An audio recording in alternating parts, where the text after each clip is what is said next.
ఒక సినిమా విజయవంతం అవ్వాలంటే దానికి అనేక విషయాలు సరిగ్గా ఉండాలి. ఎక్కడ తేడా కొట్టినా కూడా అది పూర్తి సినిమాపై ప్రభావం చూపించే అవకాశం ఉంటుంది. అలాగే టాలీవుడ్లో వచ్చిన కొన్ని సినిమాలు చిన్న కారణంతోనే విజయం సాధించిన, అలాంటి చిన్న కారణంతోనే పరాజయం కూడా చవిచూశాయి. అలా చిన్న చిన్న మిస్టేక్స్ వల్ల కొన్ని సినిమాలు ఫ్లాప్ అయ్యాయి. మరి ఆ మిస్టేక్స్ ఏంటి, ఆ సినిమాలు ఏంటి, ఎందువల్ల ఆ సినిమాలు పరాజయం పాలయ్యాయి అనే విషయాలు ఇప్పుడు తెలుసుకుందాం. ఉదాహరణకు ప్రభాస్ హీరోగా నటించిన రెబెల్ సినిమా గురించి తీసుకుంటే ఈ చిత్రం చాలా బాగుంటుంది, అయినా కూడా పరాజయం పొందింది. అందుకు ముఖ్య కారణం ఈ సినిమాలో నటించిన హీరోయిన్ తమన్నా అని చాలా మంది అంటూ ఉంటారు. చివరి వరకు ఈ సినిమా చాలా బాగానే ఉంటుంది.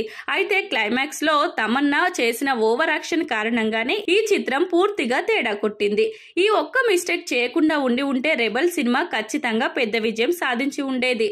ఇక హిట్ సినిమా విషయానికి వస్తే ఇది ఓ మోస్తరుగా విజయాన్ని అయితే సాధించింది, కానీ అంత పెద్ద హిట్ అయితే కాదు.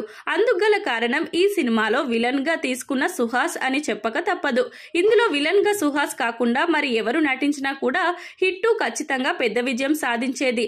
అందరికీ తెలిసిన మొహమే కాబట్టి అంతకు ముందే హీరోగా నటించిన సుహాస్ సినిమాలలో ఉండడంతో అతడే విలన్ అని అందరూ ముందుగానే గెస్ చేశారు. దాంతో ఈ సినిమా అనుకున్నంత బాగా ఆడలేదు. ఇక విజయ్ దేవరకొండ నటించిన లైగర్ సినిమా కూడా ఖచ్చితంగా చిన్న మార్పు చేసి ఉంటే పెద్ద విజయాన్ని అందుకునేది. పాన్ ఇండియా స్థాయిలో తీసిన ఈ సినిమా విజయ్ కెరియర్ లోనే పెద్ద హిట్ అవుతుంది అని అందరూ భావించారు.